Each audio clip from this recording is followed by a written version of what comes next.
Now today, I'm going to speak on something completely different. No technology, no boasts of any achievements of that sort, but an achievement of the mind. It was mind over matter. Because as you can see, I'm not a gigantic traveler. I'm 5 foot nothing, but everything that I do, I operate with my mind. And that has been my biggest achievement of using the mind to control the body. I joined Air India. I'll tell you a little bit about my background, why I traveled like this. Because everybody must want to know why I'm doing certain things. I had a very interesting family. My father and my grandfather were avid travelers. My grandfather had been to South Africa with Gandhiji and had to come back at the insistence of his wife. She didn't want to be a widow before her time. And my father was traveling in those years, mind you, he would have been way past 100 now, in Afghanistan, which was very, very difficult, in China, in Shanghai, where most Parsis went. And that is how I got my lust, travel lust, but through reading. I'm a voracious reader. You give me anything and I'll grab it, and particularly if it relates to travel. I traveled through my mind, through the books, through television, but mostly with my academics. My geography lessons became alive, my history lessons became alive, and my literature lessons became alive. I want to tell you something about doing your school lessons well, because that will be your basic inspiration to get the three C's, as I say, for travel. You need a lot of courage, you need a lot of confidence, and you need conviction. And that, coupled with 2 G's, guts and gumption, will take you to all the corners of the world. This is how I began, and this is how I want to continue. Now, the next thing is, how did I get around doing it? Because I want to share my tips with you so that you can also share the love of travel that I have and try and make it easier for you and for your fellow travelers. You have to have a series of tips. The most important tip is be very aware of what you want to do. People are, we'll do this, we'll do that. No, be focused. Be very focused where you want to go, because you're not doing it just for yourself. You're doing it to store memories, to write about it, and to inspire. Basically, you have to be an inspirer for the next generation of travelers. So when you do that, then you have to find out about where you want to go, look at the atlas, look at the maps, what you want to see, do your homework, do your research. And research also includes budgeting. You can't overspend. It's not difficult. Today you can go on Airbnb, you can go on youth hostels, you can go on numerous ways of being able to travel. For example, I'm 72, by the way, not 70. In January last year, I went to Malaysia completely on backpacking. And I did it to prove to myself that at 72, I still had the guts and the gumption to do backpacking. And what does backpacking mean? You travel totally on your own. You can go to youth hostels. Sometimes you get 4 in a room, complete strangers from 4 different countries, with the most amazing stories. They make you come alive. They're much, much younger than me, but I learn from them. And I went to the Borneos, to Borneo Sabah, to Borneo Sarawak, and to Borneo Brunei, all on my own, which was very, very difficult because it was a new country, a new area, a lot of wilderness, a lot of adventure. And I won. So similarly, you do your budgeting, you do all sorts of resource work, and it won't be difficult, because everybody asks me, how do you budget for all these things? I've been fortunate. I have been invited to many things because of hearsay, like I'll tell you when I speak on Antarctica, but otherwise I do it this way. And besides, I was with Air India, so the major part of my journey was air passage. And as an Air India employee, you get discounted or almost next to nothing fares for free. So when you get your major investment, your airfare, if that is looked after, then anybody else is willing to give you 2 or 3 days hospitality, if you are worth it. And that is how I managed to travel, and I still travel. I still travel enormously, and I have big plans. Now I'll tell you about some of the things I have done and some of the incidents. Now, for example, courage.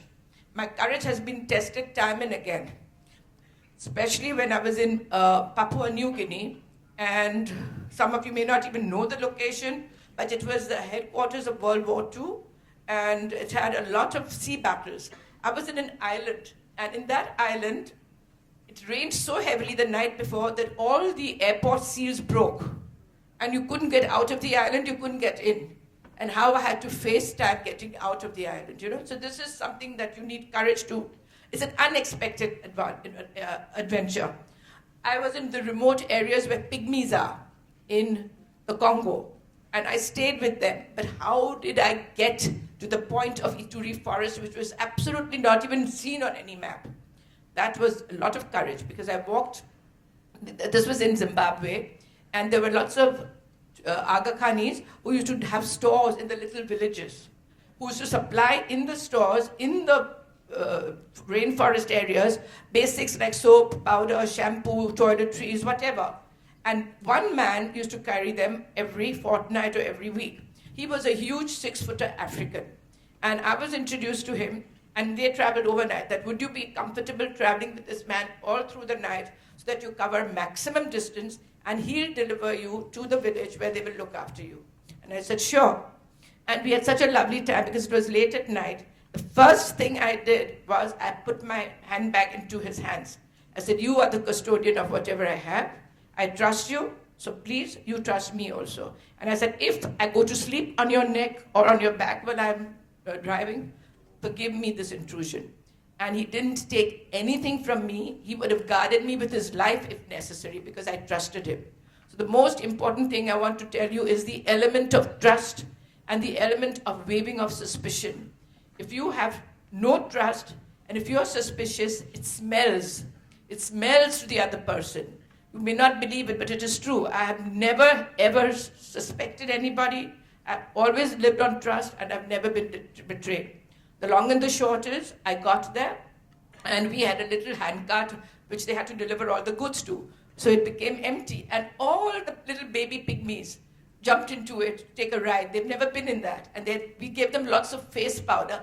They started making their faces up with color, and that became a, hello, how are you? Then I had to go into the Ituri, but how do I come out? That was another big act of courage. I didn't know how to come out. I didn't even know where I really was in elements of geography. So somebody had told me that from Rwanda, planes come in every day over there to be able to do auctioning of coffee or tea, mostly tea. And then they would take you back if you ask the owner, because it's a small helicopter and not many people come. Now, the helicopter leaves at 3 or 4 in the morning. So I had to take the courage to find out that house, knock on the door at 3 or 4 in the morning, and get a huge person coming out in a big towel wrapped around him as to what was bothering someone at 4 in the morning.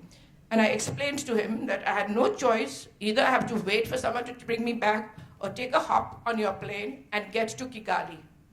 And he was so amazed and totally amused that at 4 in the morning, a total stranger comes with an even more stranger request and knocks on his door without any fear or any embarrassment.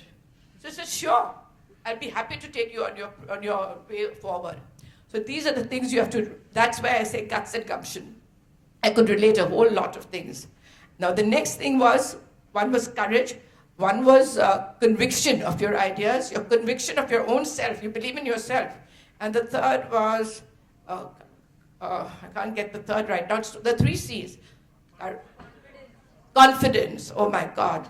I'm brimming over with confidence. Yeah, it was confidence.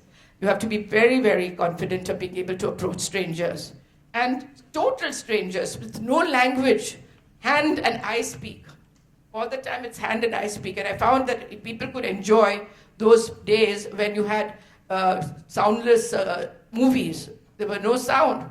And everybody enjoyed them and clapped and went happy. Why can't I do it? Everything was, if I can do it, why should I not do it? Now we're digressing. The next thing was that I started the big travels. Yes, I've been to 185, not 180, but the score is still going to continue. Some of the most amazing incidents was my trip to Antarctica in 1976-77. And it literally fell into my lap overnight. I was at a conference sent by Air India to Srinagar on tourism, which attracted world speakers.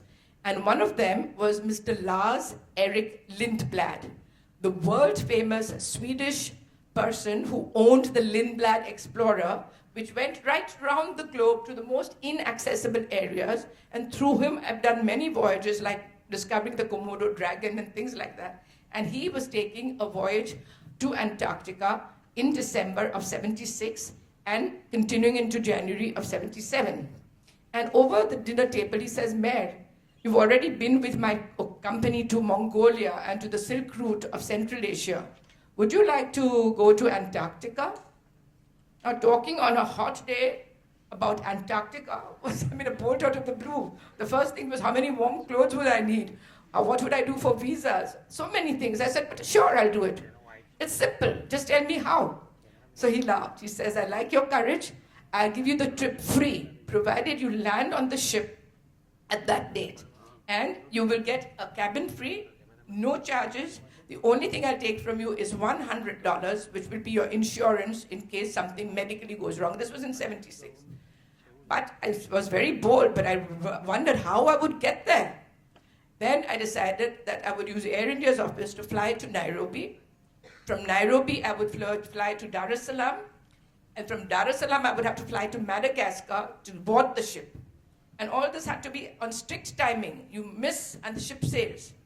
And then from Madagascar, that is Nosy Bay, I would get through various islands and get into Cape Town. Bad luck followed me everywhere. I got permission to land up to go to South Africa, which was denied us on our passport, because Sheila Cole, who was the Minister of Foreign Affairs, her son was working with me.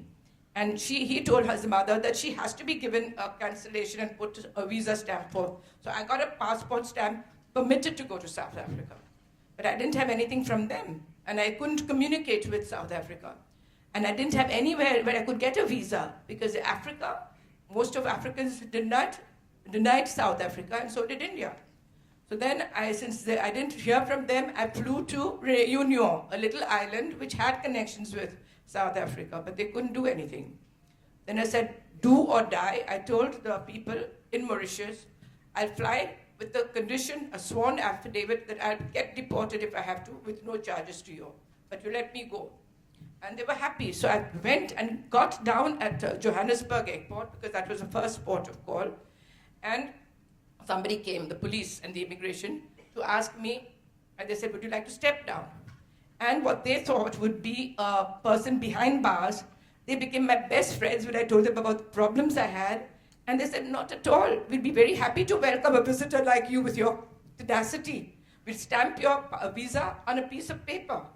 And we were going to block you from going forward, but we'd escort you to your Cape Town flight so that you still meet with your deadline. So you see, you needed courage, you needed conviction, and you needed a lot of guts to be able to talk up to everybody and anybody. And that's how I got to Cape Town in time to catch the ship. It is a very long story, but it needed to be told, because it's not all that Meher Moos is all glamour. No, nothing is glamour.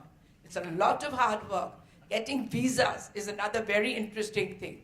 I decided to go to all the Central American republics: Honduras, Guatemala, El Salvador, Nicaragua, Costa Rica, I said Guatemala, and 2 or 3 others. But where do I get the visas from? India did not have all of them. Many had been given to me by India. But then the Costa Rican local person told me, he was, not Costa Rican, Nicaraguan Consul General, Mr. Berman of Dabur, that you go to USA, and there's an international day for their national days. All of 7 of them celebrate one national day together. I'm sending you to that party. You corner all of them and get the availing extra visas. So I said, okay. I went there. I met most of them, and most of them were ready to do it. In fact, the Costa Rican ambassador took me to her office, and she said, I will stamp your passport after the party myself, and it's gratis, because these visas are very expensive. So that was how I managed that. But then I was also going to Mali because I was going to Timbuktu and I was going to Gao, the two most important things I got him in touch with when I was in part of Africa, I got in touch with him. And he made his secretary come to the home with the stamps and do it. So it's not easy by any source of imagination. The most important thing is speed thinking. At that time, my head was my internet. It was speed thinking, how to connect the dots. Some or the other, I was going to get there, even if I died in the process. Now we're talking of not positive things. Let's talk about the positive things of travel. I met a lot of people. When I went to Senegal, I met President Dakar, and he was a poet. I met lots of, not only world presidents, I met world leaders. When I was in Ghana, the Gaddafi had entered his plane, and they said, "You can't go on the tarmac." I said, "Who said I can't go?" And I had khaki clothes on, so I might have looked like some uniformed person. I walked across the tarmac, shook hands with him, and came back, and not one of his staff could point a gun at me. That's what I'm saying. No, you need a lot of courage to do this. It's tremendous courage. And I am so positive-minded. I'm spreading positivity of mine to everyone in the room. Because positivity is like a charger. It charges you. And I hope that it charges you with my vitality, with my zeal, with my honesty. Because I'm very honest and upfront. I will tell you exactly to your face what I think of you, mildly sometimes and harshly sometimes, depending on who I'm dealing with. But in the end, I want a win-win situation for everybody. And I adore children. They are my inspiration, just as I am their inspiration. But enough for a rainy day. I hope in some way I've been able to convince to you that I can stand alone, you can stand independent and face the world. Thank you for coming.